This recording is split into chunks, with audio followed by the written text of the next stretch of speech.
امام جعفر صادق علیہ السلام کے پاس ایک شخص حاضر ہوتا ہے اور عرض کرتا ہے، اے نواسۂ رسول، یہ خرگوش پیدا کرنے کی کیا وجہ ہوئی؟ اس خرگوش کو کیوں پیدا کیا گیا ہے؟ تو امام جعفر صادق علیہ السلام نے ارشاد فرمایا کہ یہ خرگوش ایک عورت ہوا کرتی تھی جو کہ اپنے خاوند سے بد اخلاقی اور خیانت کیا کرتی تھی،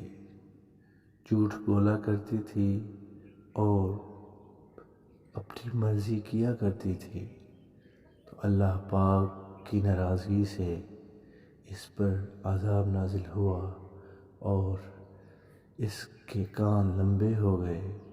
اور منہ چوہے جیسا ہو گیا۔ یہ تو کرم ہے رسول پاک صلی اللہ علیہ وسلم کا کہ